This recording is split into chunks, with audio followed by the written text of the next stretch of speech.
Hello everyone. So the most important part వచ్చేసింది. It's Sankranti time. So నేను every సంక్రాంతికి మా ఊరు వెళ్తాను. ఇట్స్ కరీంనగర్. లైక్ మా డాడీ వాళ్ళు ఉంటారు అక్కడ. అనుకోవచ్చు ఓన్లీ సంక్రాంతికి వెళ్తారా అని. ఎస్ అండి, ఇయర్లీ వన్సే వెళ్తాను because of some busy schedules అనమాట. సో చిన్నపిల్లలు హాస్టల్లో ఉండేవాళ్ళు ఎదురు చూస్తారు కదండి, ఎప్పుడెప్పుడు హాలిడేస్ వస్తాయి, ఎప్పుడెప్పుడు ఇంటికి వెళ్తామని.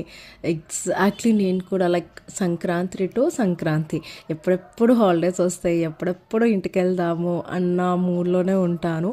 బట్ ఏంటి అంటే ఏదైనా ఫంక్షన్స్కి అటెండ్ అవుదాము అని అనుకున్నా కానీ మోస్ట్ ఆఫ్ మై రిలేటివ్స్ అందరూ ఇంకా హైదరాబాద్లోనే ఉంటారు.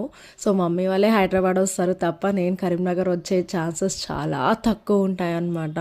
సో అప్పుడప్పుడు చాలా మిస్ అవుతాను మా కరీంనగర్ని. ఎందుకంటే చిన్నప్పటి నుంచి ఇక్కడే పెరిగాను కాబట్టి లైక్ ఫ్రెండ్స్ని, వాళ్ళకి చిన్న చిన్న మెమరీస్ ఉంటాయి కదా, అన్నీ అలా గుర్తొస్తూ ఉంటాయి అప్పుడప్పుడు. So Karimnagar is an emotion for me. Like అనుకోవచ్చు మీ కరీంనగర్లో ఏముంది అని. ఇక్కడ కరీంనగర్లో పెరిగిన వాళ్ళకి మాత్రమే కరీంనగర్లో ఏముంది, అసలు కరీంనగర్ ఎమోషన్ ఏంటో అర్థమవుతుంది. సో చాలా ఇష్టం అనమాట నాకు మా కరీంనగర్ అంటే. సో కరీంనగరే కాదండి, కరీంనగర్ మనుషులు కూడా చాలా మంచోళ్ళు. ఏదున్నా హార్ట్ నుంచి మాట్లాడతారు, ఫేక్గా అస్సలు ఉండరు. So here you go my cute daughter.